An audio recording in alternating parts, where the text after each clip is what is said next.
Hey guys, আসসালামু আলাইকুম, it's me Ahnaf, welcome to my another video. আজকে আমরা কই যাইতেছি? টাঙ্গার হাওর। আমাদের এলাকায় টাঙ্গার হাওর, আমরা সুনামগঞ্জের বাসিন্দা। যারা দূর দূরান্ত থেকে আসেন, আমরা আসলে এই জায়গায় সুবিধা, আমরা দিনে গিয়ে দিনে আসতে পারি। আমার সাথে এই যে আমার ফ্রেন্ড আছে, আপনাদের দেখাই। এই যে আছে কবির, আছে মেহেদি আছে, আর সাথে আমি আছি। আমরা আজকে খুব এনজয় করবো না বন্ধু? টাঙ্গার হাওর যাওয়ার জন্য অনেক রাস্তা আছে, কিন্তু আমরা রিভার ভিউ থেকে একটি নৌকা ভাড়া করে আমরা একদিনের ট্যুরের জন্য আপনার যাত্রা শুরু করছি। আর আমাদের নৌকা প্রায় ধরেন 30 থেকে 35,000 টাকা নিচ্ছে একদিনের জন্য। আর অনেক ভিডিও করতেছি, পিক তুলতেছি, ভালোই লাগতেছে, ওয়েদারটাও খুব ভালো। আর টাঙ্গার হাওর যাওয়ার জন্য এখন একটা ভালো সময় যাইতেছে, আপনারা চাইলে যাইতে পারেন।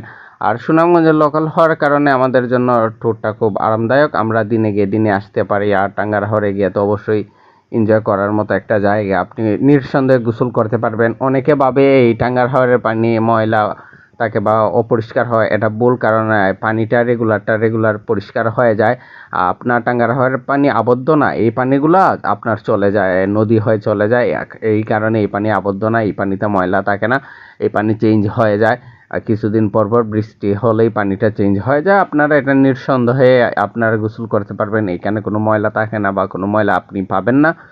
আর আবার একটা কথা জানিয়ে রাখি, এইখানে অনেক ধরনের স্ক্যাম হয়, যেগুলো থেকে আপনারা সাবধান থাকবেন। অনেক ধরনের, আপনি নৌকা নিলে বা কিছু খাবার কিনলে আগে থেকে দাম জিজ্ঞেস করে নেবেন, আর দাম না জিজ্ঞেস করে কিছু কিনতে যাবেন না, তারপর আপনি স্ক্যামের শিকার হবেন। এটা সাধারণত পর্যটক এলাকাগুলোতে হয়। তো আমরা একদিন ট্যুরে গেছিলাম টাঙ্গার হাওর, আর টাঙ্গার হাওর অনেক এনজয় করতেছি আমি, আর অনেক গান গাইতেছি। আসলে ভয়েসটা দিতে পারতেছি না রিয়েল, কারণ আমাদের মোবাইলে পানি লাগার কারণে রিয়েল ভয়েসটা আসতেছে না।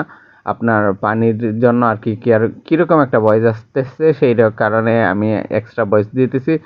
তো সবাই আমার ভিডিও দেখতেছেন অনেকক্ষণ ধরে, আমরা অনেক এনজয় করছি। আমি গেছি, তন্ময় গেছি, আমরা ফ্রেন্ড সার্কেল সবাই গেছি। তো ভালো থাকবেন, আসসালামু আলাইকুম, দেখা হবে আবার পরের ভিডিওতে। আর আজকে আসলে খুব এনজয় করছি আমরা। তো ভালো থাকবেন সবাই, দেখা হবে আবার।